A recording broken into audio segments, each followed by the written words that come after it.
Josh, Till at Justine balik trabaho muli sa Pinas pagkatapos ng kanilang pagtatag world tour.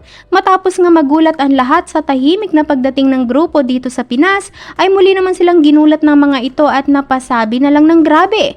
Dahil matapos lamang ng ilang oras buhat ng makabalik at makauwi sila, ay namataan naman agad sila ng ilang netizens na napakasipag na nagtatrabaho sa isang lugar. Komento ng isang netizen, masaya umano siya para sa Mahalima dahil napakasipag and dedicated talaga sila sa trabaho nila.